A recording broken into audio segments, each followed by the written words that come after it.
Yakasindikira nze kasindike mu ggulu erako ne comment ono wuno avuddeyo wuyo sente zizza mu nsawo olaba asoose ku nsawo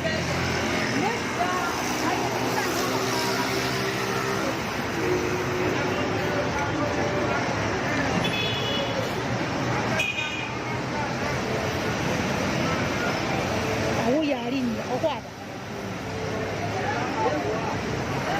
wuyo atudde anono wuno wa ssente omulaba n'emitwalo gye giigi ebiri aba bali kuki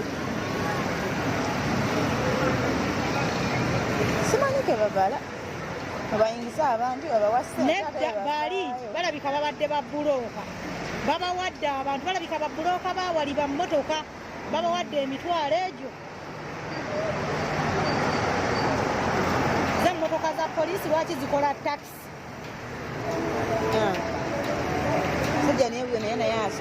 yegayirira kumutwala omukazi wuli sente aziyina mu ngalo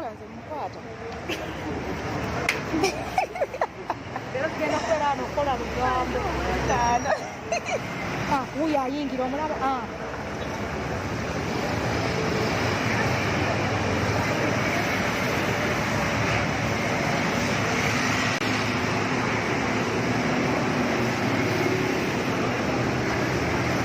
omukazi alina ssente awuyo naye era awuyo naye amuwaatire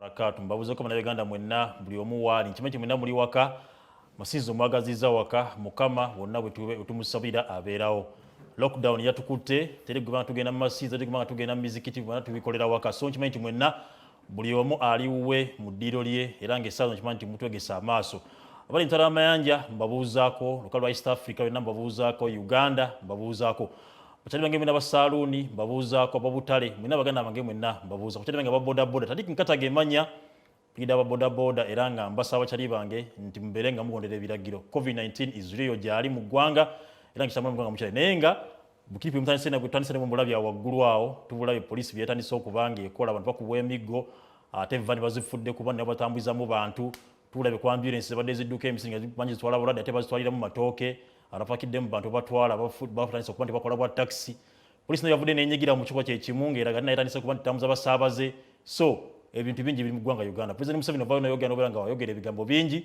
naye nga nakuba nti nno ebintu biteekebwa mu mateeka abasajja bo bennyini nabo bakwateko obere nga bagobera ebiragiro nga bino okubanga biragirwa Tamale Mirundi yatuuse dda mu nyumba program Embuga buli lwa Sunday saa 8 mpaka saa 10 mutabani w'omugenzi wana mine mama mole na matovu mama assalamu alaikum wa rahmatullahi wa barakatuh nkubuuzaako era nga nakusaba nti mukasana ke tulimu muzeyi tabanga jjajjoli kubajja kuba nti olunsi ye abantu abeera nabangi beera nga omwewala akasimu ke tuba tukomyako kubanga tunyumizaako n'omulaba nga ekirwale kino kikendeedde banga kiwedde mu ggwanga omukulu njogedde ku nsonga ya poliisi n'ogamba anti abaasoma psychology tebaliiwo problemu yammwe teri ggwanga lyabayigirize kasita abayigirize baba balya ssente you will not solve any problem. Okay. Let me tell you, why should soldiers deployed to protect the government dance with the disgruntled people in countries like Malawi and other countries jemulaba amajenga gazina n'abajaasi n'abantu babulijjo government negagijjako because Karl Marx gundi yakugamba Nikoli Malichiveri yakugamba when I read political philosophers I read them, their environment, their time and why they reasoned nti Machiveri bw'omusoma mu analyzing ba scholars bonna bw'obasoma oba analyzing Machiveri unlike other scholars, other philosophers Machiveri worked in the Italian government. Okay. So when you read Machiveri, tafanana Karl Marx, who blamed everything on capitalism. Machiveri is more informed. Yaliko mu government ya Italy, n'agivaamu, n'awandiika akatabaako the prince, ng'ayagala ate government yemuwa omulimu.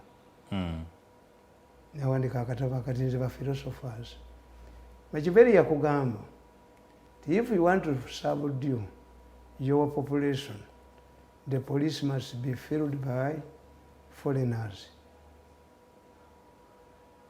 If you want to subdue Yes. your population. If you are looking for an effective police, get foreigners who are recruiting in police. But the natives cannot beat their fellow natives because whatever affects them also. Chitufu. If you want the army, put there the nationals. Foreigners don't die for foreign countries. Singa Kasirye Gwanga abaddewo yali kugambye nti abasudani abaali babonyabonya abantu mu gavumenti ya Amin olutalo bwe lwajja badduka. A person cannot die unless he is a mercenary. At that time when Machivery wrote his book The Prince, there was no the hiring of mercenaries yaliwo. Machivery akuwa ekyokulabirako n'agamba the Italian army used the foreigners to defend one of the Italian capitals, cities called Florence. But because the foreigner cannot die for a foreign country, they abandoned Florence to the enemy. Kati abapoliisi abo bemusindika bakuba abantu bakazi baabwe bakolawo ne baga nti Musisi ayinza okusuula gavumenti ya Museveni nga Museveni yamuwaana. Why? Wazalendo is the biggest circle in Uganda. It dwarfs some commercial banks. But when the soldiers borrow money, they give it to their wives. A soldier depends on mama, is the one who invests. So if you lock up markets, are you not affecting the soldier himself? Era abakyala ba police abasinga bali mu butale bebalina obudala ku makubo bala wali waffe nakawa ku barracks bwebokyeza ku kasooli bebalinga ennyaanya bakola biki an effective lockdown mugende mubafuuze amasanyalaze masasule basasula amasanyalaze. How can you have rationing in the barracks za police? Bakazi baabwe batunda ki? Ono gw'osindika akuba abantu yo wino gyakola tewamugadde kubanga bw'ogamba ti abakazi abatunda ebintu mu wino basigaleyo n'okuba abatambula. These are contradictions. Mzee Tamale, owino bamulese muggule nakasero muggule abantu bakedde genda mu butale bakubiddwa kibooko bagawulidde ogibwa nti bagende kati waki butale buggule? Andi kati kyenkubooza Museveni baatuma okukola ebintu ebyo basanyufu bagamba nti mugende mu enforcing amateeka ago abo tebazina n'abantu abo era the more we delay bajja kuzina n'abantu. The more you delay COVID. Mzee Tamale beera mulambulukufu. What do you mean?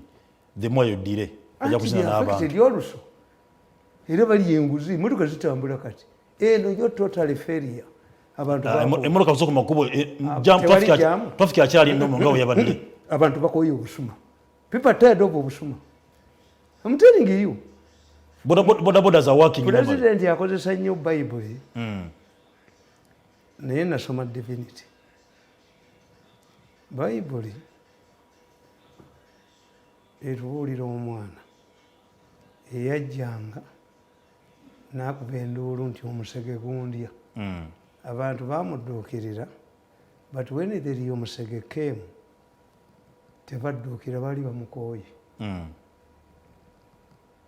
You see, when you lock down, people ask, why are we not seeing lockdown in Rwanda? Why are we not seeing lockdowns in Tanzania? Why are we not seeing lockdowns in Kenya? In Kenya. I think it's probably worse than ours here in Kenya. Nabagamba tosobola kubba abantu bali wamu. Even the allegations tiba pastor bafere singa bali bafere singa kyaki teziriyo mulimu baakolera ne biyitamu obusamize yali eddiini ya Buganda ey'ennono. Era unlike what people don't know, Abaganda baali bamanyi Katonda omu. Ng'essabu lye, essabu lya Katonda liri mu ggulu emukono. Katonda omu baali bamumanyi. When the Bazungu came, baalwanyisa amasabo ne bagookya ne gadda mu bitanda munda. Why did they survive the strong colonial government? Nga nakati abasiriki weebali. They provide service. Singa byali bifu. Singa byasaanawo dda. Yes. People get fed up. What these people don't know. Abantu bakooye. Mzee Tamale. Ate omuntu bw'aba disparate. Abaganda bagamba nti manye bino byonna byaliwo. Let me tell you. Me, I'm a very honest man. Very honest. That's why people like you. Let me tell you, is it the first time for Museveni to handle issues involving the population? No. Museveni cut off Katonga. Katonga and established a government in Masaka headed by Chigongo to take over the liberated areas that stretched from Masaka, Mbalala, Kasese. These were liberated areas. Why did the population accept?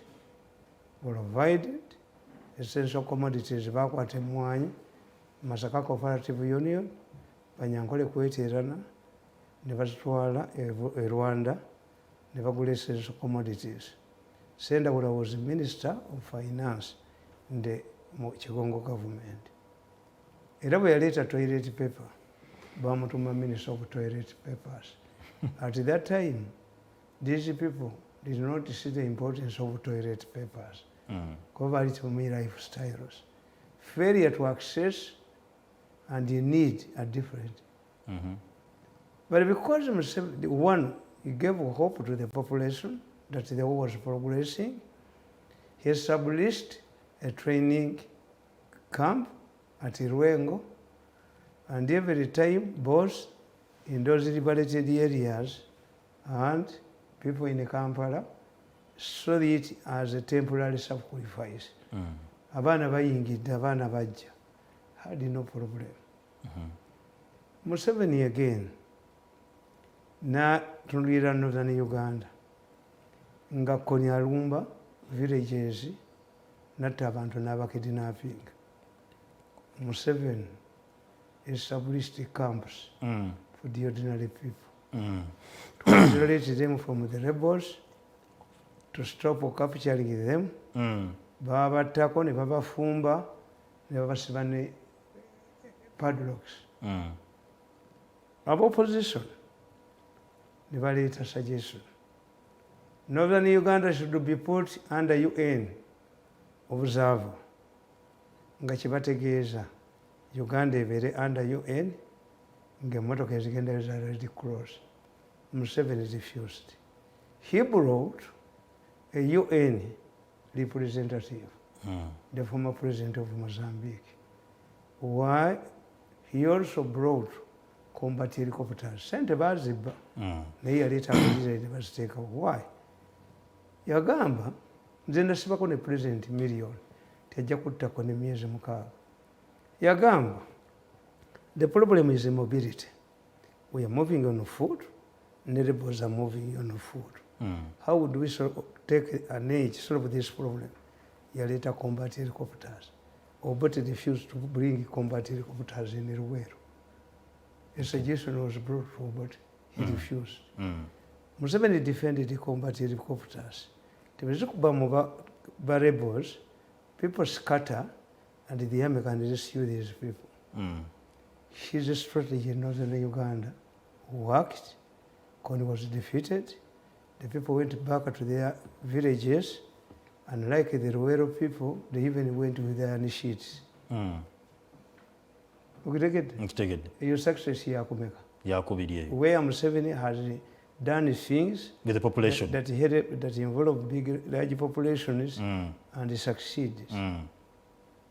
Museveni in 83 Obote n'ayita aba North Korean commandos n'aleeta Tanzanian advanced training team, and the usual shameless British sent there brought to us an advanced British training team to train Obote's army. Ne batraininga abantu emitwalo 3 under the command of Lieutenant Colonel Ogole to solve Museveni's menace in Luweero once and for all. What did Museveni do when he was surrounded in Luweero? He said, we cannot defend this large population at the same time when we are tackling the advancing Obote troops under Ogole. Go back, denounce us nti olutalo lutulemye. Ati how you this? Era this led to Obote's people like Rwakasisi, Samuel Mugwisa, and Paulo Muwanga organized deceptive victories to olutalo Museveni lumulemye. He got his space, took advantage of the spread, the wide spread Obote soldiers, hit them, demoralized them, and they overthrew their government in 1985. It worked. Museveni brought the system of getting essential commodities through LCs. He was opposed. He succeeded. Lawyers opposed the handling of justice by LCs who never went to school. Museveni succeeded. Nobody can remove the system. What these people did in the CA to change them from resistance councils to local councils. Kakati, have HIV, Museveni defeated an entrenched theory that it was witchcraft. I normally say that if he had come earlier, Museveni not defeating the five killer diseases put up UNEP. What do these successes share in common to a researcher like me? One, people had hope. Museveni had no basuma. Museveni was not a hostage of anybody. Today Museveni is a hostage. Mzee Tamale, njala tu obere clear. Museveni is a hostage. Yes. Musenera group. By the way, and this is an area where we have made a mistake. Celebrated scientists have patents. They have their journals. I want somebody to tell me a patent that belongs to Musenero and any of Museveni's scientists. We have done some ekiwanduko nga installing a lockdown eno. Yagambi, I'm just a mere puppet of Musenero and group. In other successful challenges I've enumerated, Museveni was not a hostage. This is where the problem is. There were no basuma. Because Museveni started this Jeturo Kinga, Natukola Tutia. Mzee Tamale, the essence of the first lockdown, what stopping us the spread of Yakauka, because for me, I left the president's speech disappointed. I knew. Not you alone, I told my children, and for the first time, my man has no solution. For the first time, I wakiriza. Ochirabyereti bingi nje badde bigana. Mukino talina solution why? When you see Museveni attribution mutibano Musenero n'agejja wanudde bajja banoonya temwafeekinga nga figures ne mukola mutya mufune 3.5 ate nze mbalaba I watch them era nze ninze ekintu kimu luli tumwebaze gundi omukyala akingi ne gundi bagende wa president ne bampaabirayo. Today I want Musenero or anybody to challenge me, a 1-7, Mbalagiri recorded tapes where they are planning to share money. That's 3.5 trillion. let anybody challenge him. Tugende ffenna ewuwe mbakube mbawanika obugulu obukakafu obuyina mbakube mbawanika obugulu let anybody nti puroguramu zange muzijjako wabewajjakimu bamukube bamwasa omutwe bino bimwakoze nti simanyi kalisa yalagira abantu bonna kalisa yafuga tv zonna afuge ye era buli boti ati mumwita mwekka if you spend money ku program ku tv ezitalabwa then you are wasting your money. Is like buying a drug that is not effective. Ezange temujja zirinnyako. True. Yes, ezange tebajja zirinnyako. Naye wabeewagalako program emu nyisayitinga abantu. People are tired. Ja kituufu abantu bakoowu. Abantu bakooye. Museveni bamuwadde goodwill etuuse weekumu. Ja kituufu. Kituufu. I concur with you. People are tired. Because unless abaganda baga nti ekizigo katukyogerereko ow'ebbango tumulage. Ne Museveni yennyini akkiriza nti byakola tebiriiyo. Why? Let me tell you. Okutegeera bamusenero abo ne ttiimu ye. And these people are timid. My children, one of my children, everybody in my family was ringing me. Have you been arrested? Arrested for what? Nobody can arrest me.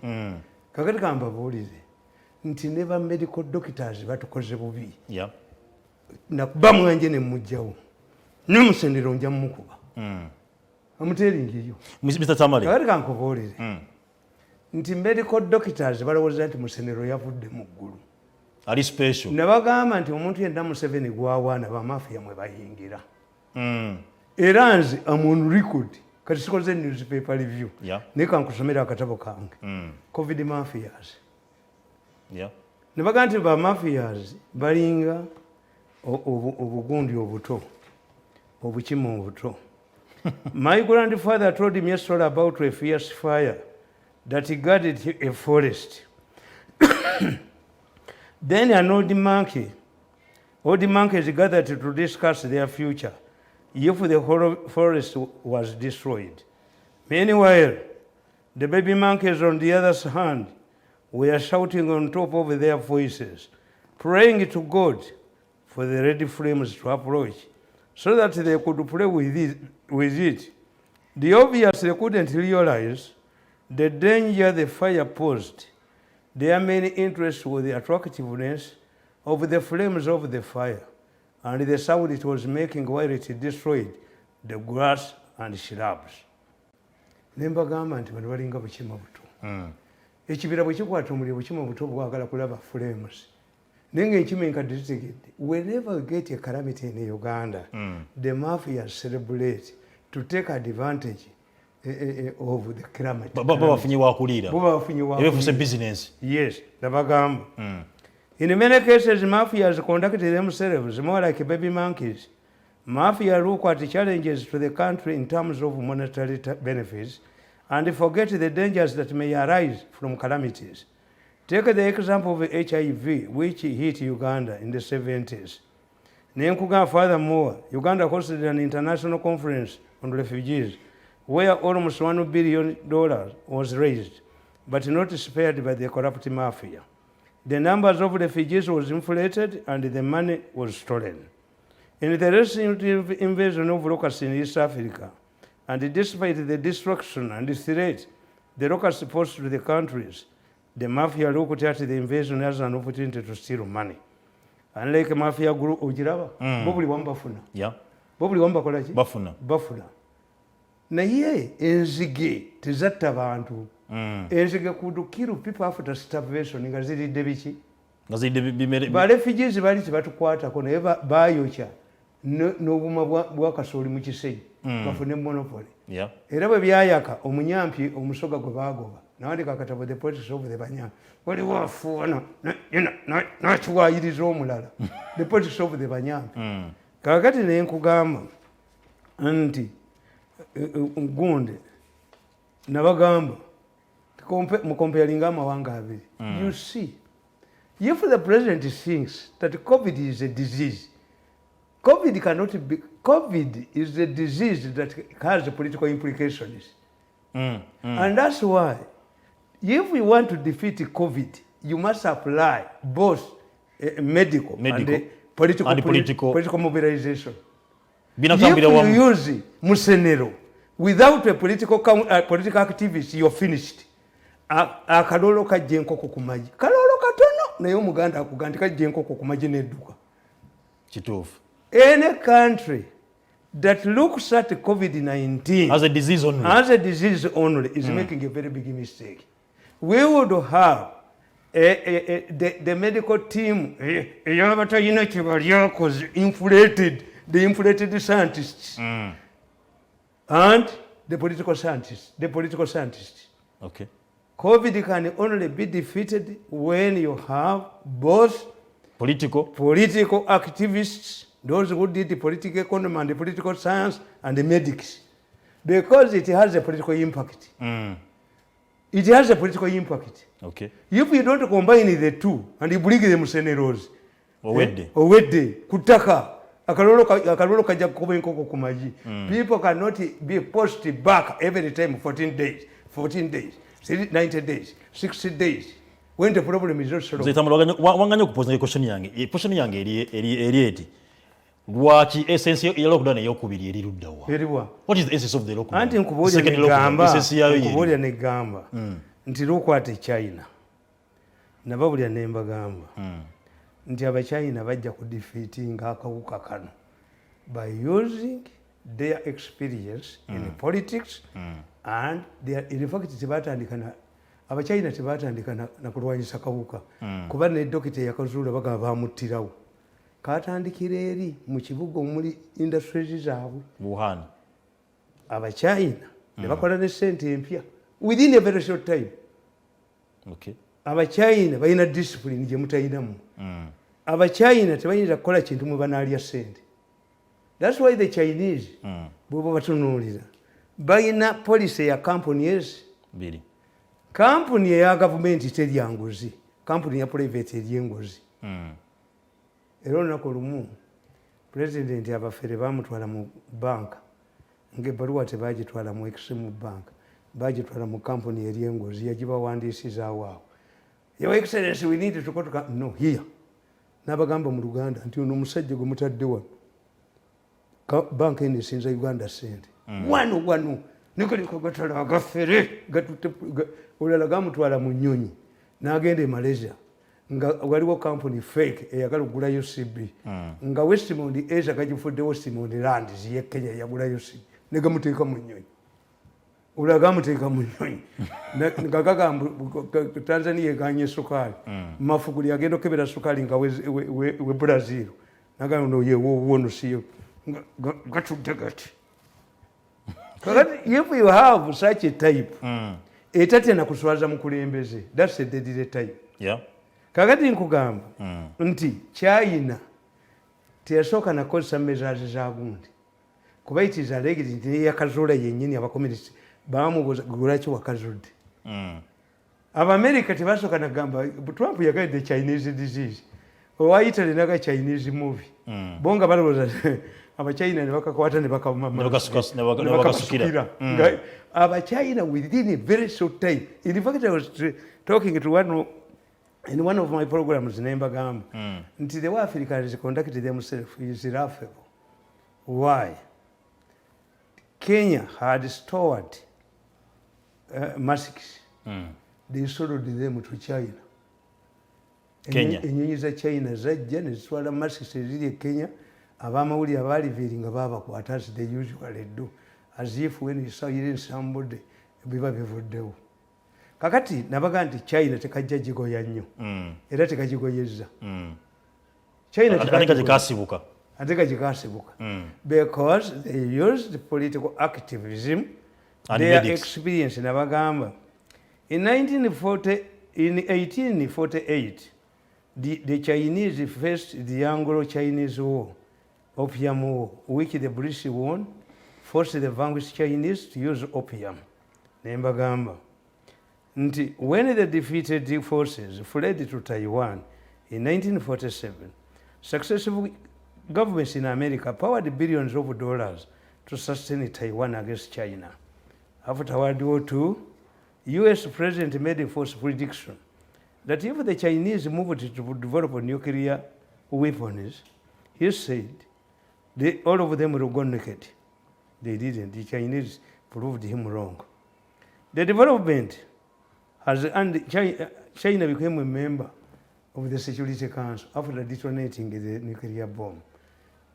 Taiwan in Asia, both are steady.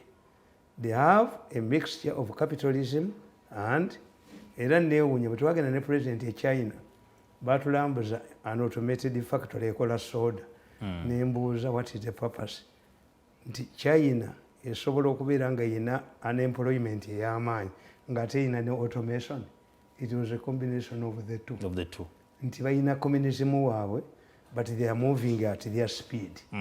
They have trained their people balinga ba North Korea. Nti tusobola kuba inciting kukola riots. Bamulodinga. Nti ezo different countries tozisobola. Kakati negamu. Nti I have always argued that China has developed faster than India, which has a bigger number of its population educated. Now, India has more educated people than China. Yeah. But why has China developed more faster than India? Because of their history and the way they manage issues. Negamba, this can be further explained by the following. India is engaged in a cold war with Pakistan, which has forced it to invest more in defense in order to maintain a military edge over its rivals. Currently, both India and Pakistan are nuclear powers. Number 2, rampant and stinking corruption in India affects its development. Number 3, China does not operate under elective democracy, whereas India is the largest democracy. Before a decision that affects many people in India is made, India leaders must consider the election calendar first. India's unity has been undermined by sectarian interests and weak government arising out of political alliances. On the other hand, China is under a dictatorship.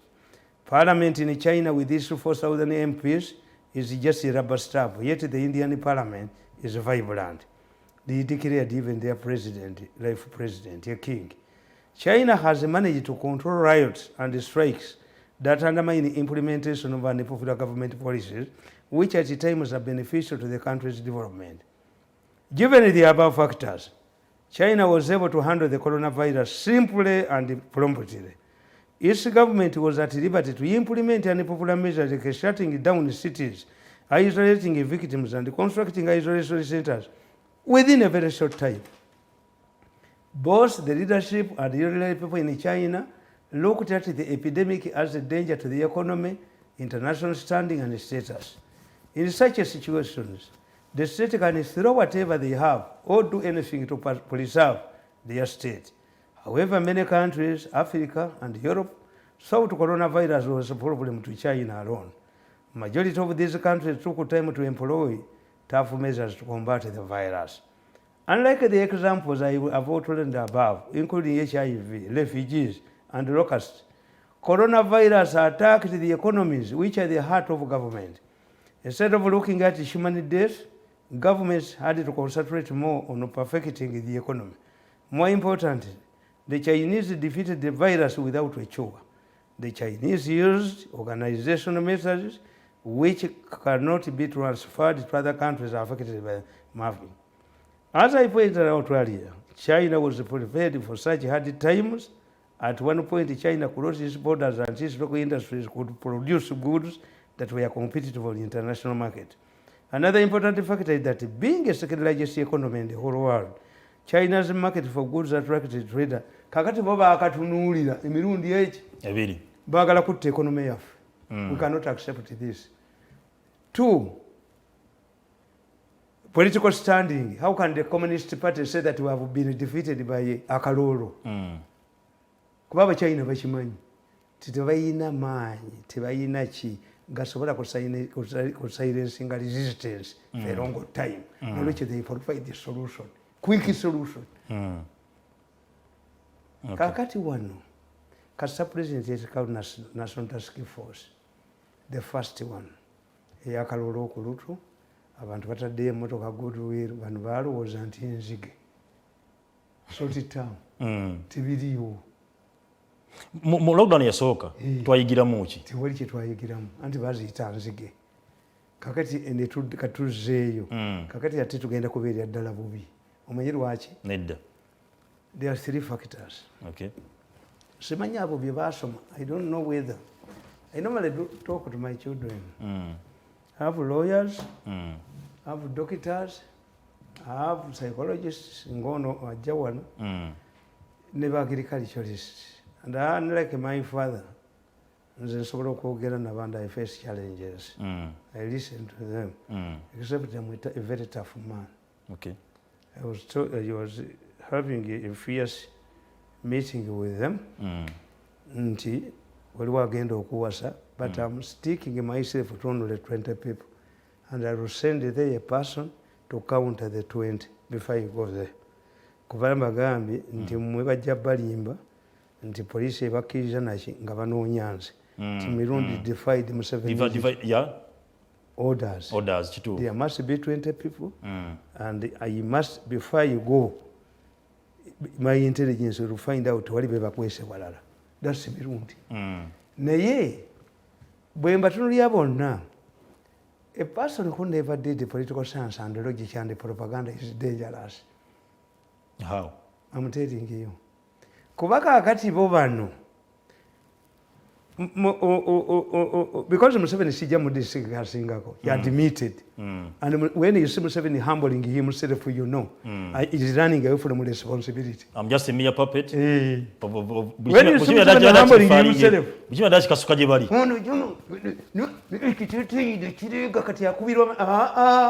you are going to take a future responsibility. Museveni has escaped. From mawulire tugamba attribution. According to Tonkwata. This scientists say, waliwo mwanje yagejja n'olubuto ne lugejja. No. In the future, if it is revealed that you used to sex numbers, mujja kudduka emisinde wa ng'abaalya ssente baddusi. Baka kati kankoboole. Museveni has achieved 90% public awareness. Yes, because they listen to him. Yeah, true. The only person Ugandans can listen to is Museveni. Why? Has proved that Museveni is a leader. Abanyankole bakuga nti nnyoko bw'akuwa ekibya mu nzikiza olya buli. Tebamulabangako nti Museveni is a businessman. This is the goodwill abo bamusenero gye babyuzinga. Okay. Nti Museveni, people will start not listening to him. Wanafuka puppet, a hostage. Why should I listen to Museveni, a hostage, not listen to Museveni? Kitegeza byempuliriza si bibye. Yes. Wakisiwuliriza ono mwennyini abimuwadde. Kyekibi nti omusawo omuganda omugolako oti ekibanja bwaga nti jjajja muwanga yaliko. Wano bakwata kayira. Bakwata abatta kayira ne babatwala mu kkooti, babakwatira mu ssabo. Ne baga nti muleete jjajja ayogere. Abasajja ne bagamba abalamuzi ti atulage nti ali possessed. Kubanga atasobola kikola. Kubanga ye teyabalabye. Kituufu. Ye teyabalabye muwange yabadde kajja ayogere. Kakati nze mbagamba ti the Museveni I know and I've been defending and who has been defending me has received 80% public awareness. Nemze Tamale. President sogoleka na statement zakola. Naberanga ye mwennyini yagala okulabisa banne. Aina statement yakoze naga nti agamba banne nga being a good leader I was following what was going on in other countries. Nalabe kyali Italy, nalabe kyaliwa. Nenda banga tutaga ebitanda emitwale na 12. Museveni akutega. N'agamba bano nabaga baziteeke unenga sizirabangako. Musenero kati wa kitalo nnyo musenero. Olubuto luyingira baseka naye emiranga mu zzaaliro. Kakati nkugamba nti Museveni has achieved 80% public awareness. Bayibuli batukwasa amateeka 10 aga Musa. Tewali bali muliro bangi. Yes. Mmwe ekulani yammwe tekubulya musiramu byasaana kukola byonna mu Jahannama nkalu. Ejjudde. Why? Yatuva ku mulamu. Kakati ne bwe tubanga tukyayina abali stubborn. Abaganye to implement what I call Museveni's slap. Okuteeka ebiragiro bya Museveni mu nkola. How many are they? Bangi. Batono. Abaganye okuteeka ebiragiro Museveni mu nkola. In fact, this team confused Museveni. Why? Do you know that people were putting on masks? All of these taxi drivers and border people we are implementing all of these measures to ensure that Museveni does not send them back to lockdown. True. Let Musenero make a research. To those who have been selling masks and those who have been selling sanitizers, where the market is high, it has dropped. Because the whole thing was done to what? The whole thing. What if you postpone your wedding? Ate mbadde genda okukolewa okunyiriza embago lw'abagole mu bikola. Mu mass communication tukiyita adverse impact. Mzee Tamale. Okitegedde? Nti today, to me, we would build on this. Nti people needed to improve because Museveni was blackmailing the population. It is that, if you don't implement this, I will do this. Kati kyabadde abakangiramu nakyo kikoze eki? Kiweddewo. Musenero tumukubireko mu ngalo. Tukubireko Musenero mu ngalo ne ttiimu ye. Abala tugamba singa munakola kino kubambaza mu mugabo. N'Abaganda tugamba gwe mwana gwe bw'otasirika ngenda kukanyugira empisa ekulye. Yes. Ate omwana asirise ate mu empisa nekubulira ekyokubiri egamba nti what's the cause of death today? Mzee Tamale tugenda kutuukawo. Anti kyenkubulira. Let us assume that the people had ignored Museveni's directives as this Musenero team wants to convince the president. Today we have a vaccine. Today we don't have oxygen, which means the person who defied Museveni's directives could be saved by a vaccine and an oxygen. Musenero tumukubireko mu ngalo. Musenero believes, because I cannot attack the president. The president sent me to Musenero when he said I'm a hostage. Museveni tulina baba nukakiiko k'abano kabetenta. Tushiteke mu bwongo. Lockdown yaziddwawo baani? Bamusenero. Yabadde very clear. I'm a puppet. Let me tell you. Let us ask, if this man defied Museveni's directives in the earlier phase, we would blame this man that he has committed suicide. Unfortunately, today we have a vaccine that has been tested on prominent people. Tetunalaba yafa. Owa Anglikani bamugema. Afende Muhoozi bamugema. Mzee Museveni bamugema. Kakati kitegeeza eyekola. Unless nga tebabagema ntuufu. Kakati in the presence of a vaccine, what's the purpose of the lockdown? Because even those who have divided Mbagambi, nti n'abazungu bennyini mbatunuuli. Bayinza bagamba nti waliwo omuyaga ogujja ne biremerayo abali stubborn. Bano abali mu jahannama. Kubanga the argument is, Omuganda yafa nga talabye ku minsane ali mu muliro. Katonda amujajingira kuki? Kuki yali tannabangako? Mungu takunenya ku kyo wali tomanyi. Yes. Kakati kyembuusa. Tuvunaana kaakati tuvunaana ani? Eyabaza amateeka. Anti mu ddwaliro temuli ddagala. Oxygen taliyo. Kati who is killing people? Ate abiteekayo. Anti kyenkubuulira. Ate bakoze ensobi mmwe kambabuulire basajja mmwe. You are going to incite the population in these 3 ways. One, don't trade insults. Okugamba nti waliwo eyaweebwa ssente aleeta oxygen nti gwe olwanyisa ono mu bantu. What if that person is better is reasons like me? Nenkugamba nti oxygen yaggwawo, ezo ze zaali ssente ezo. Because the issue of oxygen is abruptly. Who was not looking in kakati mukyala wakubuulira nti why akawunga nga kaweddewo kino nga kiweddewo. Where were the ministers, people in the Ministry of Health to monitor that ono gwe mutuleetedde tali wase ssente ezo?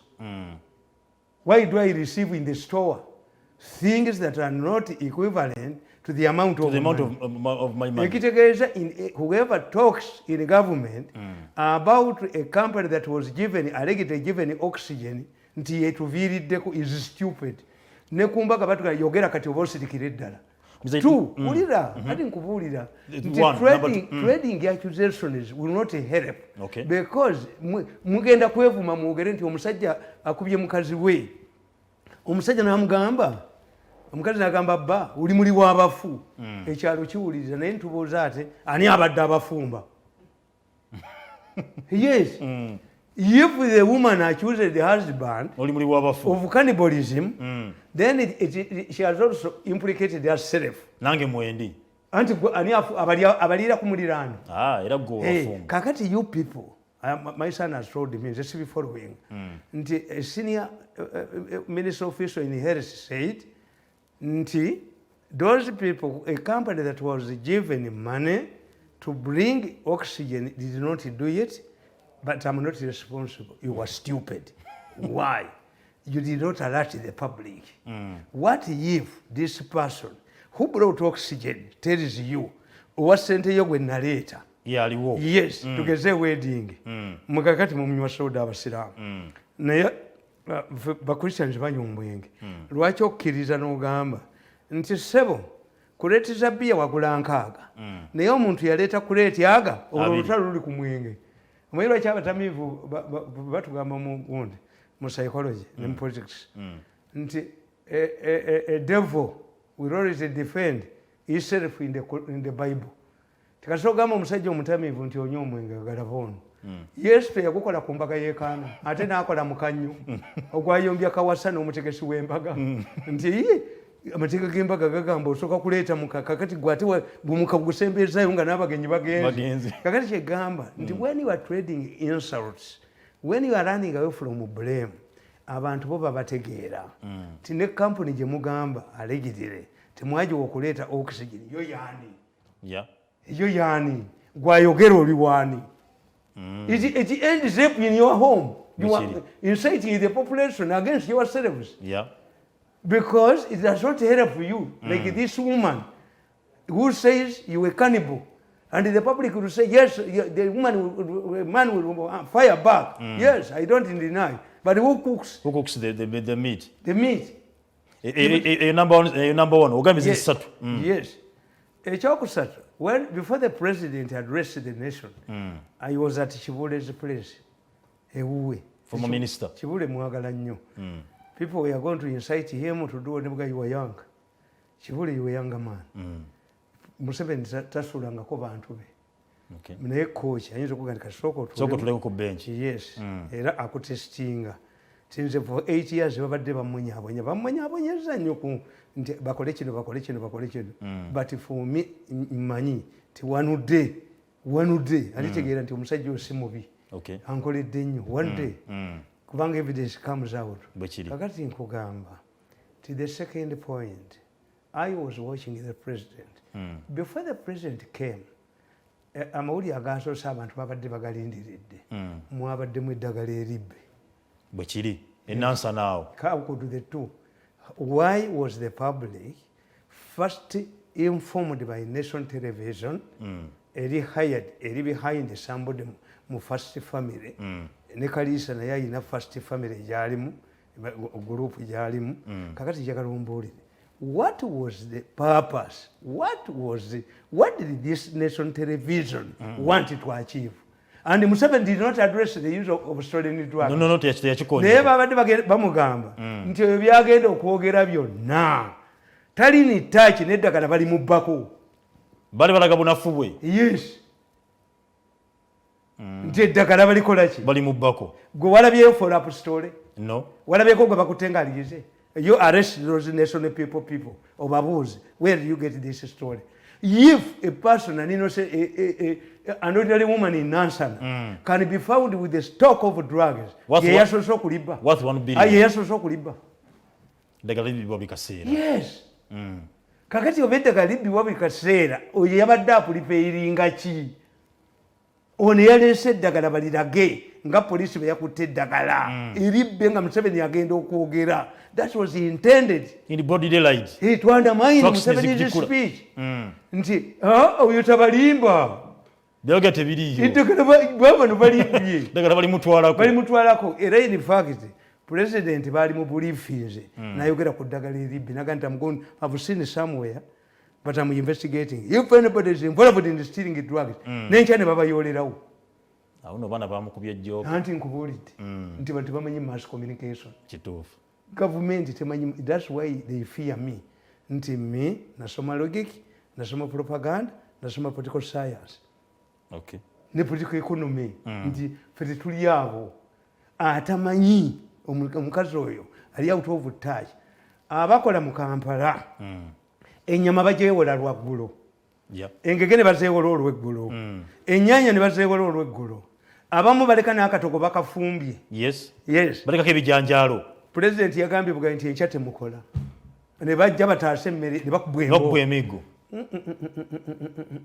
once you use medical solutions to solve COVID-19 without considering the political implications of your directive, COVID-19 can turn into a kalolo, and a kalolo kagoba enkoko ku magi.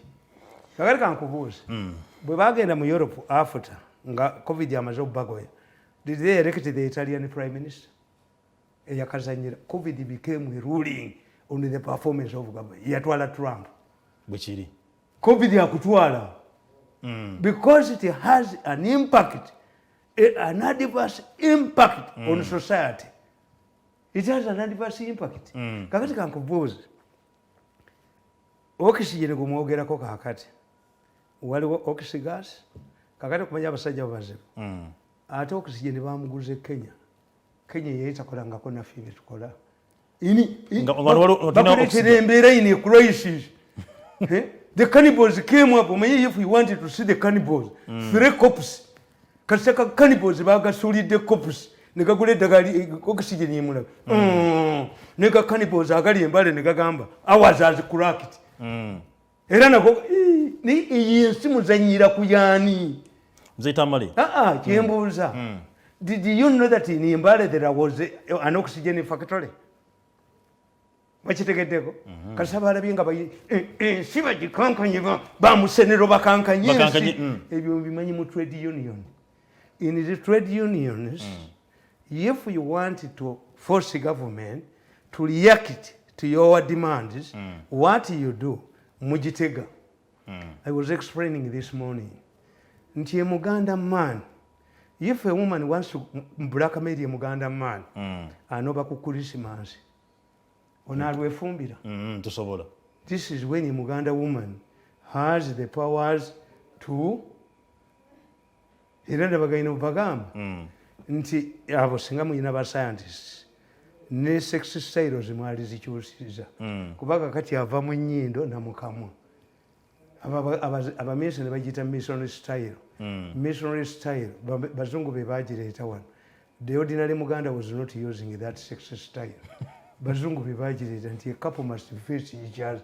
Kati buli omu afuuwa COVID amufuuwa mu munne n'atalifunye.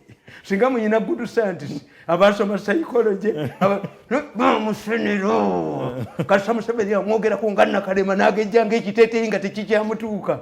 Why does Nakalema raid abayiga? Kakati another factor yeya exorbitant treatment 5 million per day.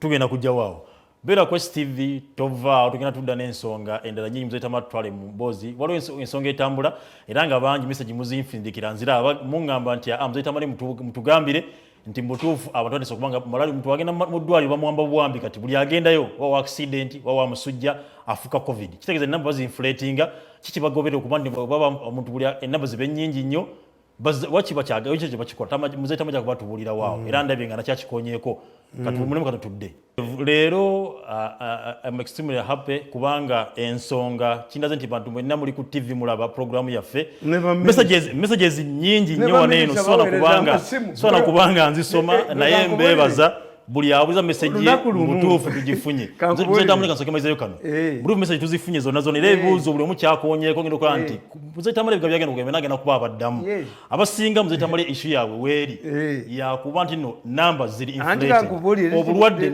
abantu buli agenda mu ddwaliro kati avayo wa COVID-19. Let me explain. Nze olunaku lumu nali mu State House ne baleeta omusolo gwa TV nengukuba nenyonyola president yali avudde mu ministry ya finance yampa $5 nti otuwonyeza omusolo naye nga bonna basirisi. What I'm talking about is like nobody can misunderstand me. Mbabuulidde ti one kakati tuli ku kintu kimu. Museveni received awareness. I don't agree with this Senator team that there is no public awareness. There is public awareness.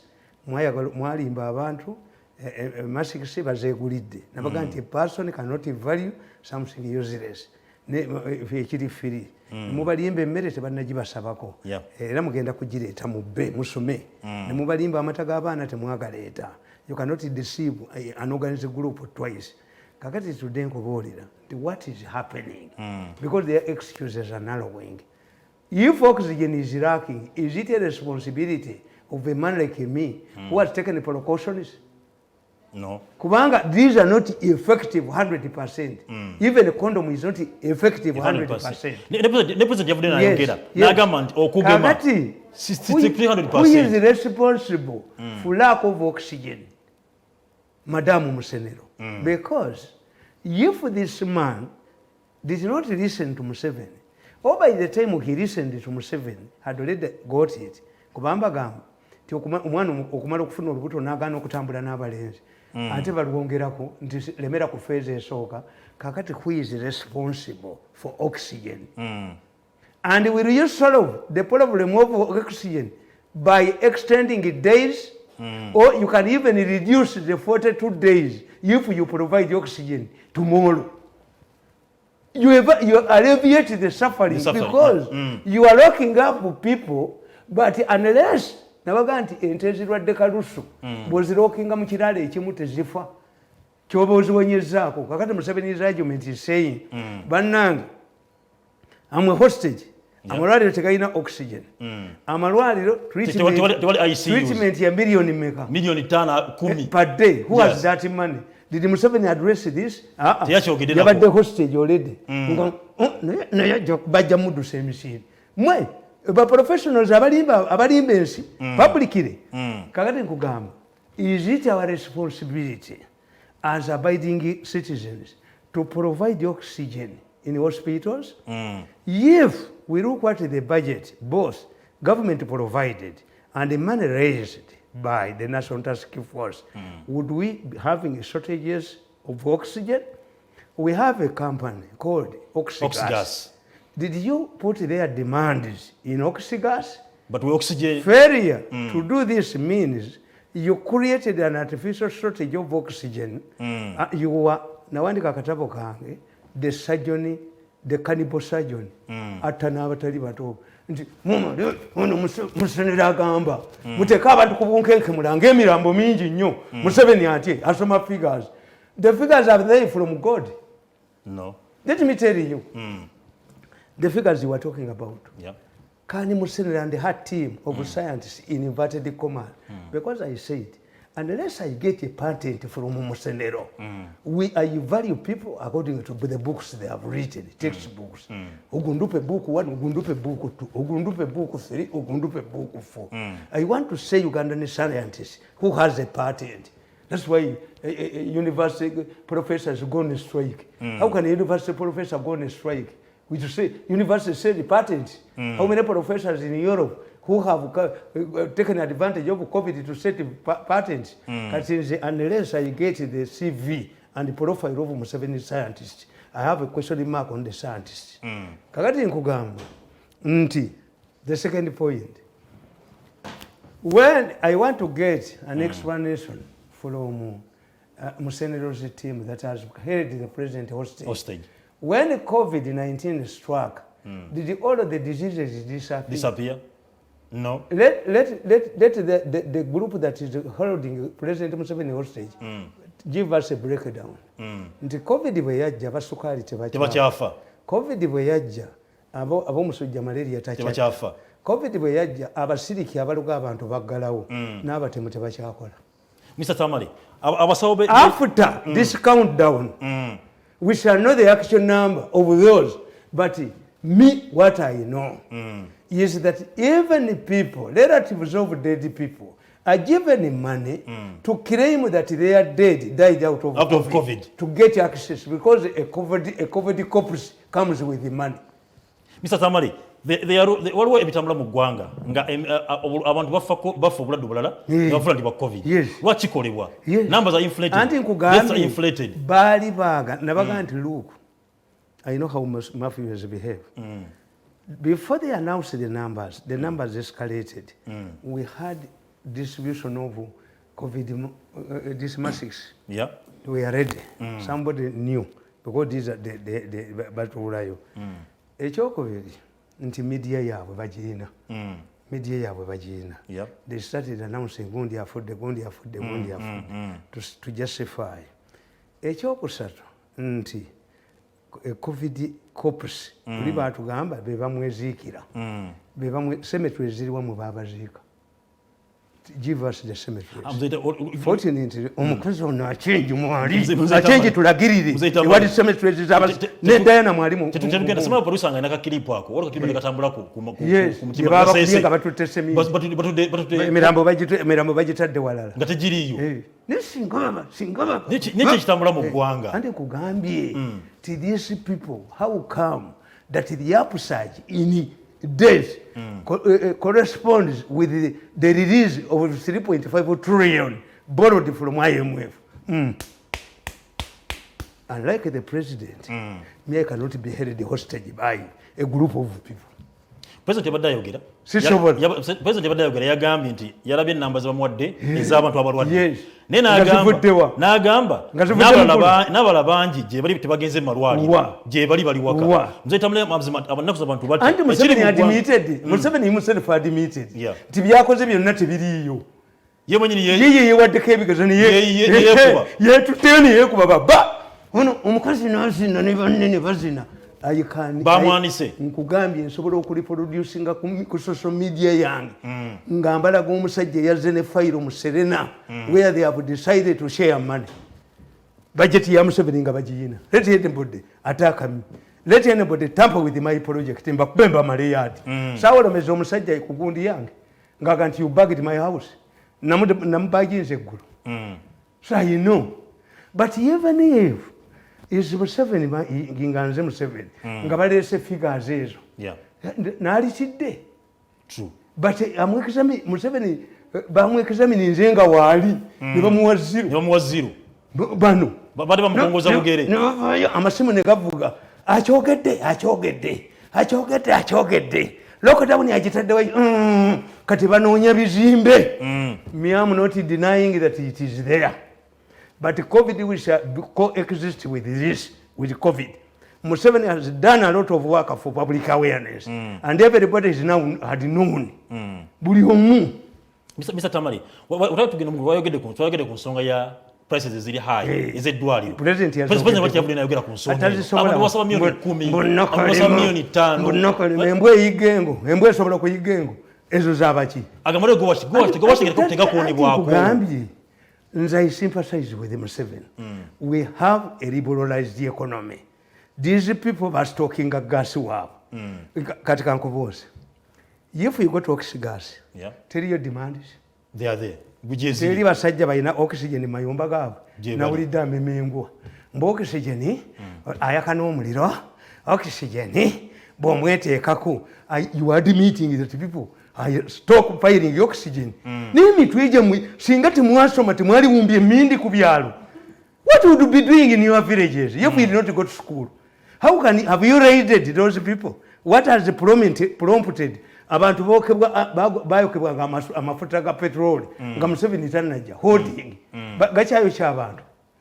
Why do you tell people that we have received the information that some people are stockpiling oxygen?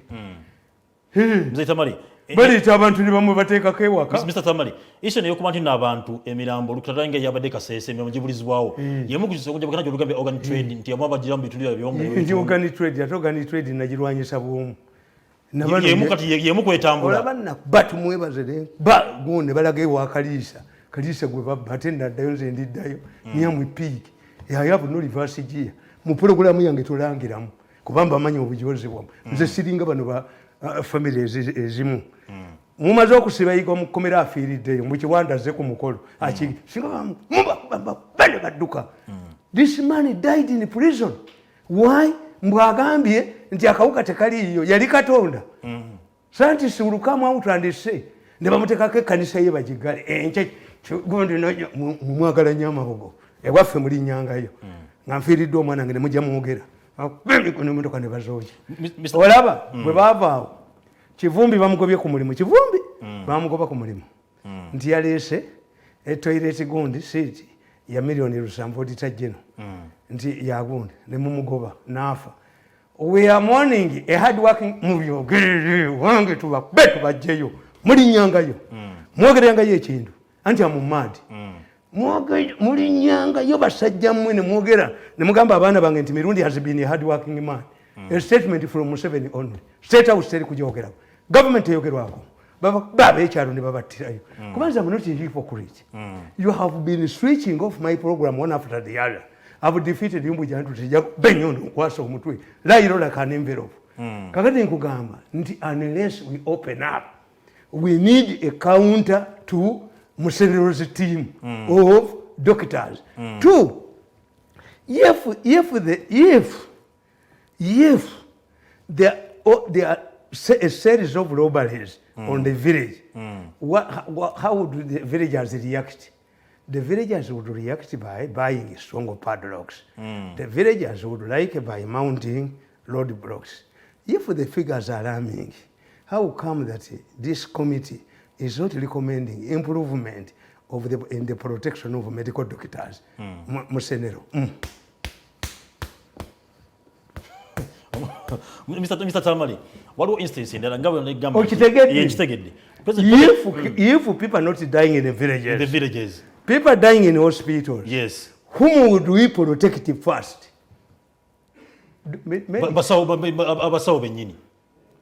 Mr. Tamale, abantu bangi bejjanjabira ewaka. If Museveni is a hostage, then we should form a team of getting him out of his being a hostage. Mr. Tamale, okimanyi abantu bangi batugenda malwaliro malwadde. We must counter this team. It's not from God.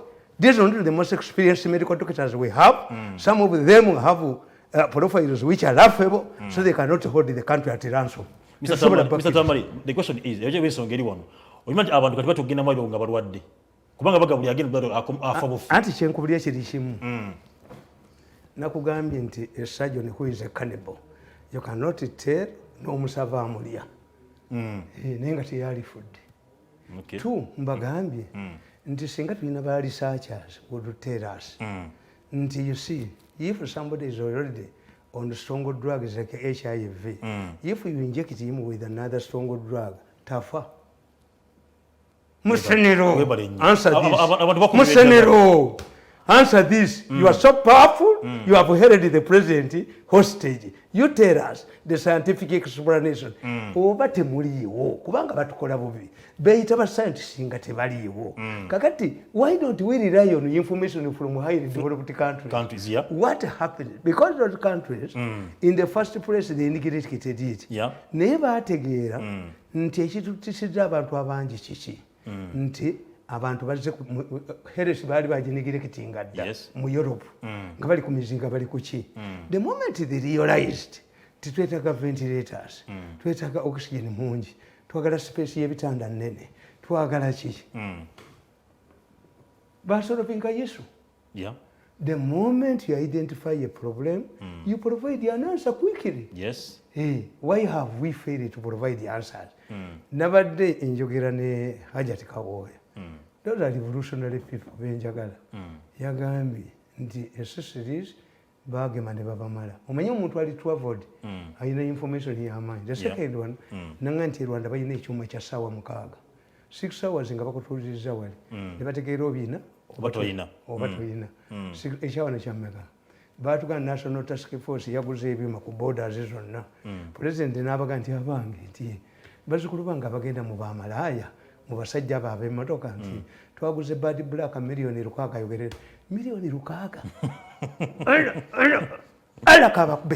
Alakabakube balaayi mukyenyi. Basajja mu mwali badde temwogera na mu bantu. Nawandika ano ne mbagamba. Mwali You would be hiding instead of being arrogant. You would apologize to the country. Mwali apologizes to Ugandans. Kino kijja na balola. Era kay waliyo omugaba guyita kijja na balola. Nakugamba nti the mistakes committed by mafias in Uganda. I witnessed an interesting incident in my village as I was growing up. An old woman called Mulinywa died from a disease which had symptoms similar to those of coronavirus. In my language, we call it Oluyiro. Its victims suffer persistent coughing and breathing challenges. However, we had well-known cannibals at my village. Whoever shared Mulinywa's corpse developed deadly Oluyiro, which confirmed that the victim had eaten Mulinywa's dead body. Bano kati balya Mulinywa. Kati bonna batawanya gwanga. The mafia in Uganda who take advantage of every calamity to enrich themselves saw coronavirus outbreak as an opportunity to steal money. When President Museveni introduced tough measures, the mafias were not threatened. Borders remained open as well as Entebbe International Airport. The president allowed the people to enter the country on condition that they would be quarantined for 14 days, but pay for the cost of accommodation and feeding during this period. This became attractive to the mafia gang, who knew they would influence the authorities to take travelers into their hotels. In fact, yasasulwa bilioni 5 nga tewali asuzeemu. Bwe nabakuba ne bagenda wa president ne bampaabira. President bw'abagoba emisinde ne balage wakaliisa nga mpita wano jogono ndi mumalamu eyo yokka yeriwo ne bakwata Nsubuga ono yali mu poliisi eyagudde MP najja ne miliyoni 6 namukwata enyondo ne mugoba nalo kuba nategeera bajja gamba president yatusabye sente nze sisaba sente nze kati ne bonga nti njogere n'oyo gumusenze I cannot ne bonnonda akakiko konna I cannot. I don't work under people. No. I don't work under people. Nze umpa budget yange. That's why mbagamba programu zange temujja zirangamu. Nkugamba nti who knew they would influence the authorities to take travelers into their hotels. They did it. Waliwo omukazi yali avudde bweru ne babatwala mu gundi mu hotel yali kolole. Kati omukazi yali ayina emmotoka gy'ayagala okugenda mu campaign ng'agenda kuvuganya mu Western Uganda. Nga nina emmotoka Land Cruiser. Omukazi yajja n'aŋŋamba nti oluddewo okujjako nse lwaki nti anti bampadde essaawa emu okuddayo mu hoteero. Was moving. Owa coronavirus ali rocketap. Yajja okulamusa emmotoka era nti kati yayogera nti avudde mu gundi nze ndenvaawo nendekawo ba brokers. A woman who was supposed to be locked up for 14 days sneaked out to buy nga bamugaye nti nina gundi Land Cruiser gyentunda yajja n'ava mu gundi ne badira omusajja hoyima ne bakwata mukazi we nti akava e Dubai mukazi asiba abagole naye nga baagala kuggala gundi kiriniki ye era bwe bamuyoola kozi alina muganda we ali mu gundi bakizula ntalina ne bamwaisoleting naye mukazi era kiriniki ne bagamba nti waliwo political era ne bagamba nti waliwo covid omwirima gutwalengo nze sobola genda mu intensive care ya ddwaliro lyonna never sisobola tosobola kuntwalayo. Nkugamba secondly they use their influence and their wide network to get relatives and friends out of isolation centers. Mujjukira waliwo baminisita be baaga nti bajjeyo abantu baabwe bwekyali Kakuwoza n'ava ebweru n'ayingira palamenti bagiggale gundi Bahati aleete ssente because when the parliament is on recess, a minister of finance can bring a certain amount of money, a certain percentage of the past budget n'aziyisaawo kyekyaleeta Kakoza ng'asindisa amanyi ne bateekawo akakiiko ne bagamba mulimu abalimu era basume musume akalulu kajja kugoba enkoko ku magi mwe musume abantu bajja kutuuka we bakoma. Nkubuulira more like the cannibals at my village who fed on Mulinywa's body and developed the deadly Oluyiro, the mafias underestimated the virus. They didn't know that those who were allowing their relatives to go back home to violate quarantine, they were taking the coronavirus into their homes. This was not the usual case from which they have been used to stealing billions of money, the way they did during the locust invasion. They were inviting death to their homes and inside Uganda. On the other hand, more like the baby monkeys I referred to, junior immigration officers at the airport allowed travelers to enter the country at free, forgetting that they were also putting the lives of their families at risk. By the time the president moved in to close the borders, a lot of damage had been done, and the Ugandans will pay heavily for it. Mutanwa Mirundi, kyekiriwo kati. Obusuma bujja kubagwamu. But the people are tired. Obusuma bujja kubagwamu. Mujja koma okusuma. Abantu kati president yalese team empya. This is the challenge. But bagundi yabagoba bakalula okulutuba ani. It is incumbent upon this team, eyabo balumumba, eyabo bagundi, okukitegeera nti akalulu kasobola okukuba enkoko ku magi.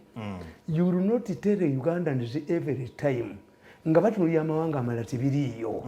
Abantu bajja kutuula ekiseera babale nti bannange byo tunaabeera tutya. Abantu bajja kukola resistance. Baba police batandise kuba abantu.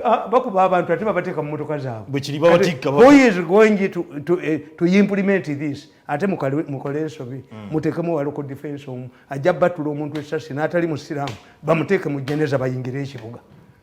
This is the last chance. We should use the 42 days to solve solvable issues. Yep. We don't even need this women's committee. Why? What we need is we need where we can buy ample oxygen. We need where we can buy expand hospital space. Hospital space. Kati tebakyayogera ku Nambole. Bali baagala kumufera. Bali bagala kumubanga balowooza emipiira. The drugs, how do we solve the drugs? So the katono yogenda kujja ku drugs. Oyogera ku nsonga y'amalwaliro. Yes. Nze nina ekintu sigenda kyogera kubanga mukama wange. Yes. SK Haji Embuga yateeta bano fasite ngenda kuba nti akola eddwaliro. Bamulemesa. Esanzo kati abantu babona abona. If the hospital was there area Haji SK. Singa tebayambibwa. Tosobola kuyingira mu gurupu yabwe kyobulanzi banneereezeemu nnyo. Nina ogenda ku TV zaabwe. Sikube ennyondo n'enkwasa omuntu wabeewo akyogera. Ti nina okudda ku TV. Mukube ennyondo mumuttire mukube. Mulabe jeneza ekibuli. Oba oyogera ku kintu kya mukigale programu yange. Mulabe egyogolyamu abantu bebayiika mu kibuga. Nkugambye, the only way of defeating a monopolist is liberalization. Okay. Museveni akkirize abalokole baleete eddagala okuva mu America. Instead of sticking ourselves to China and Russia, and India. Everybody who can bring aleete. I gave you an example. Nti Museveni sukaali mwali mu kisiibo n'atuuka ku mutwalo. Bwe kiri. Ne bakaaba omusajja si munnaddiini, tayagala basiraamu. Museveni yakola decision, yes, nze nali mmaze okugenda ewaffe Mutukula nga waliwo leeraaga eza sukaali zipaakinzi. Era oyo omusajja Okooti kyobala Museveni yasasula batamukolera. Okooti amuvuma amukola ki? Ennyumba ye baali bagikutte ng'agitutte mu bbanka asuubula sukaali. Koze sukaali agenda gwebbeeyi ennyumba ne bagiremera. Ye yamuyamba oginunulayo. Naye kasita Museveni yagamba sukaali aleete yava ku mutwalo mu nnaku ezi nnaku bbiri yali atuuse ku 10 ezi. Liberalize the supply of medicine. Let government remain at the supervisory role. Can't we work? Abantu basobola kubeera nga bwe bali nga lockdown tebaliiwo nga tebasibiddwa mbeje tuli mweno okuba nti abantu tebasibiddwa waka lockdown neevaawo. Anti nkubuulire lockdown baali baagala lockdown bakwate 3.5 trillion. Twasiba abantu nga twagala kuba tukendeza spray. Amasimu oyo omukazi ge yakubiddwa mu kuba ne mbateeka ku ttaka. Mzee Tamale. If they provoke me nga batumwebaze bamprovoking. Let us go to the president mbakube bantu mmwe. Mbakube ne meetings mwakatuula ne file lije yalese nga ne budget yamu yakoleddwa dda. How sente za media zafulumye dda. Kyovola bakakalisha avayo neyo. Omuntu yenna atajja wange 5 million utete bajjira banga tukunga mujireke kunami ate ku social media tetukutegeera. Okyayinako programu ekola ataka ku TVs twatuwishara ataka itukunga abantu temugirabira ddala. Si yefuula egundi ruumu erangira ebivudde mu kulonda yali bulungi nti tugenze wa Salatu w'essente akole ki anti mujja kweraba mwekka abantu nga tubakunga nga bazivaako ezo eza propaganda nga badduka era nga sente muzirya nga mulya za bwereere we shall fight. Nina bwe nagenze ku office gyesigenda kwatuukiriza naye bwe natuuseeyo bangobye nga baŋŋamba emba sina covid certificate nti baŋŋema sijja kuba nti nyingira kati ensonga etandise okuba nti tambula mu ggwanga bwogenda mu office ministry yonna bagamba balina eziti avairebo eddaga tiririiwo badugamba balina certificate eyo ojja kuyingira wa Museveni okugamba tusibe abantu abatatwala baana ku ssomero provided free education. Kakati obanga gwe tulina naddagala likuba basekere kakati kyemba kubuuza nti basantisi ba Museveni babatubuulire toyina tayimu giddirayo kufuna second dose bw'oba togifunye lino terifuuka tuba Museveni tubakubireko mu ngalo. These are issues the public wants to solve. If I get a dose and I don't access the second one, what happens? Musenero. These are people questions and answers. Because if you say, until today, mulese consignment, baliba be mwaso okukuba bo baliwa. Kubanga it would be mandatory vaccination. Nabagamba nti ebimotoka bya UPDF enkumi ezi ne mubiri bayizinga mu buli gombolola. Abasajja ba UPDF using their expertise nga temubaddiza mu kuproducinga oxygen they can vaccinate this country in 14 days. Okay. Ebimotoka by'amagye ebikumi kuteekawo ekitaala ne bakola gundi bbiri ekiro n'emisana ne mumakinga sure nti ono yakomyewo n'agifuna. Negati what will happen? I want Museveni and the experts to tell me what happens to a person who has failed to get a second dose. I want Museveni and her team that has held the president hostage to tell me that if you have HIV or cancer or any, where you are being treated on very powerful drugs, if you get this, a dose of this, how does it affect you? Or why is responsible for people who are dying? Mungole ntuufu omuntu balisosenga mukebera oyina ki naye ne mumbwa bagiyita mumbwa nti ejjamu olubuto ate neerulemezaamu buli kimu ekijjanjaba. These are questions that you need to answer. Questions you need to answer. Questions you need to answer. Mr. Tamale, President yasindika abaana ewaka ng'agenda okulookinga down n'agamba nti awadde abantu ennaku nnya okuba nti abaana batambula badde ewaka. Yali deliberate move okuba nti akawuka kayongera okuba nga kaspreadinga kubanga Mr. Tamale mpuliriza abantu bali bategedde akawuka we kali anagamba nti abaana basambule badde mu byalo abaana batambuza kugenda bakatwala mu byalo byabwe tebabagamba kwa isolatinga yali deliberate move okuba nti akawuka kayongera okuba nti kagejja mu bantu. What I'm telling you is that the problem is universality. Kakati abaana bava waka ne bagenda ku ssomero n'abazadde babakyalira kubanze nabagamba ti ebyo byonna mbimanyi bye bakola ebyobubbi. Once you see a headmaster allowing a parent to visit the school every time they want, the women abazaala abaana abo especially bannasale baki bakirabanga ekituufu. But whenever you take a food to the school, the headmaster reduces his cost on food. Okay. Okitegedde nti singa omukulu w'essomero abawa ennaku ze muvisitingiramu abaana bammwe ennya mu mwezi mukitegeere nti abaana bamala ewiiki oba wiiki bbiri nga bafiidinga ku bakadde baabwe bye babatwalidde nga yamaze okukibala nti aliducinga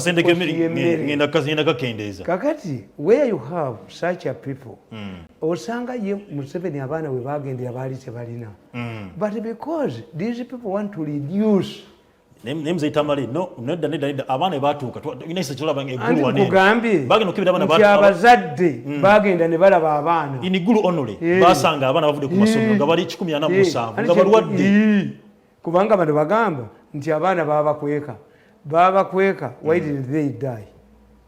President bamugamba abo abaana amasomero gakweka abayina eddagala eri bakuba empisa baleme kufa abaana bebaba ku ssomero tebafa covid babakweka kwenkanaki. Tell me, COVID exposes itself unless this is a new COVID in Uganda. Tesobola kwekweka nnaku 14. Abaana bonna omukulu w'essomero yaliremedde abaana tekisoboka oyo musenero agamba nti abaana ku ssomero tebafa nga bafunye covid maybe emmere gye balya you must go ahead and explain headmaster kyasobola okulisikinga abaana babeereyo ku ssomero nga balwadde ntaliyo bwe bafa tebakutta gwe teri kesi neegi yafiira ku ssomero naye bamusenero batukoze bubi polisi agenda kusaba opeka video yako batukoze bubi nnyo once you misinform a leader ono president yabuziza nti obulwadde obutulira okutulira kigambo kya Luganda obulwadde okutulira kitegeeza nti oyinza jjajjawo kati abaana abasinga obungi mu Buganda muno bafunanga akafuba lwaki ti omwana obwoka bumuluma nti jjajja wamugayire ebikoola amuwandule mu kamwa tijjajja wagayita aba amuwandule mu kamwa kati obulwadde bwono bwatuliranga mu mwana kyobalaba tebalina akafuba ka famire balina olufuba lwa famire this is how we call okutulira but it is very dangerous kyobalaba abaganda bakugamba tikabaka tatta basaakiriza when you get basaakiriza leke musenero we shall end up in a big trouble. The only thing, Museveni does not have Basakiriza in the army. That's why the army is performing well. Okay. But when you get a group that want to use its influence to get money, commercialization, the people, Karumakisa Kuganti, Kastabali Mubuyinza, but and Kokuroweza Musent, they become appetitive. Yeah. They become never Fukula, Nedamukitizeva Nangi. Umulambo tebagusala nsawo umulambo tebali gusaza nsawo polisi agenda kusaba nemukapa kuluna mutuyambe banaye mbefukamidde mutuyambe kuluno. Hello, I'm Dr. Stella Emmanuel. I'm a primary care physician in Houston, Texas. You know, I actually went to medical school in West Africa, Nigeria, where I took care of malaria patients, treated them with hydroxychloroquine and stuff like that. So I'm actually used to these medications. I'm here because I have personally treated over 350 patients with COVID. Patients that have diabetes, patients that have high blood pressure, patients that have asthma, old people. I think my oldest patient is 92, 87-year-olds. And the result has been the same. I put them on hydroxychloroquine, I put them on zinc, I put them on Zitromax, and they are all well. For the past few months, I've taken care of over 350 patients. We've not lost one. Not a diabetic, not a somebody with high blood pressure, not somebody with asthma, not an old person. We've not lost one patient. And on top of that, I've put myself, my staff, and many doctors that I know on hydroxychloroquine for prevention, because by the very mechanism of action, it works early and as a prophylaxis. We see patients, 10 to 15 COVID patients every day. We give them breathing treatments. We only wear surgical masks. None of us has gotten sick. It works. So right now, I came here to Washington, D.C. to say, America, nobody needs to die. The study that made me start using hydroxychloroquine was a study that they did under the NIH in 2005 that say it works. Recently, I was doing some research about a patient that had hiccups, and I found that they even did a recent study in the NIH, which is our National Institute, that is the National NIH, National Institute of Health. They actually had a study, and go look it up. Type hiccups and COVID, you will see it. They treated a patient that had hiccups with hydroxychloroquine, and it proved that COVID is a symptom of hiccups. It's a symptom of COVID. So if the NIH knows that treating the patient with hydroxychloroquine proves that hiccup is a symptom of COVID, then they definitely know that hydroxychloroquine works. I'm upset. Why I'm upset is that I see people that cannot breathe. I see parents walk in, I see diabetics sit in my office knowing that this is a death sentence and they can't breathe. And I hug them and I tell them it's going to be okay, you're going to live. And we treat them and they live. None has died. So if some fake science, some person sponsored by all these fake pharma companies comes out and say, oh, we've done studies and they found out that it doesn't work, I can tell you categorically it's fake science. I want to know who is sponsoring that study. I want to know who is behind it. Because there is no way I can treat 350 patients and counting and nobody is dead and they all did better. And then you're going to tell me that you treated 20 people, 40 people and it didn't work. I'm a true testimony. So I came here to Washington, D.C. to tell America, nobody needs to get sick. This virus has a cure. It is called hydroxychloroquine, zinc, and Zitromax. I know people want to talk about mask. Hello? You don't need mask. There is a cure. I know they don't want to open schools. No, you don't need people to be locked down. There is prevention and there is a cure. And let me tell you something. All you fake doctors out there that tell me, oh yeah, I want a double-blinded studies. I just tell you, quit sounding like a computer, double-blinded. I don't know whether your chips are malfunctioning, but I'm a real doctor. I have radiologists, we have plastic surgeons, we have neurosurgeons like Sanjay Gupta saying, oh yeah, it doesn't work and it causes heart disease. Let me ask you, Dr. Sanjay Gupta, hear me. Have you ever seen a COVID patient? Have you ever treated anybody with hydroxychloroquine and they died from heart disease? When you do, come and talk to me. Because I sit down in my clinic every day and I see these patients walk in every day, scared to death. I see people driving 2-3 hours to my clinic because some ER doctor is scared of the Texas board or they are scared of something and they will not prescribe medication to these people. I tell all of you doctors that are sitting down and watching Americans die, you're like the good Nazi, the good Germans that watch Jews get killed and you did not speak up. If they come after me, they threaten me. They've threatened to, I've gotten all kinds of threats. Oh, they're going to report me to the boards. I say, you know what, I don't care. I'm not going to let Americans die. And if this is the mountain, if this is the hill where I get nailed on, I will get nailed on it. I don't care. You can report me to the boards, you can kill me, you can do whatever, but I'm not going to let Americans die. And today I'm here to say it, that America, there is a cure for COVID. All this foolishness, does not need to happen. There is a cure for COVID. There is a cure for COVID. It's called hydroxychloroquine, it's called zinc, it's called Zitromax. And it is time for the grassroots to wake up and say, no, we're not going to take this any longer. We're not going to die. Because video buli omwagira bulungi bade muli Mr. Tamale ensongo zulidenga omusawa azogerako akavideo ako yiza kukogera ensongo za kuzogera ekiri mu Uganda nti in other countries the battle is always between the medics and the medics. And the medics, yeah.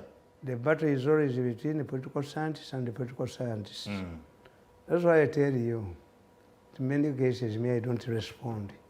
When I know, when you get the cover so much, the budget was so much. Did you do economics to analyze the budget? Kakati from Uganda, but dokita baba was sent. Ye besije ya food. Baba sent nebatogera mazima. Besije ya food de yafa. Why? When I was thinking about besije agenda kufana nanga gundi. Oh no. Bamwitane kanga vani ono kubazi ke kololo musazi. Musazi. Yeja nabera wamanyi nnyo. Naye abazungu bamukola ekintu kimu. Whatever Musazi was advocating for were reformed by the British. And eventually found himself with nothing. Era he ended up ng'alwanira Mutesa Komawo, a nationalist degenerated. If I have power, I cannot bury Musazi there. Musazi nebine midali gye bagaba. Kakati Besigye ye yaggwamu. Tiyaweddemu kakati advocate wa buli kintu. Bagenda bakwata abo Bobi Wine naye ne bamusirisa n'owulira nti there is a madman who is alleging tewaliwo abawoleza ku Serena ku Zoom over organs, nobody talks about it.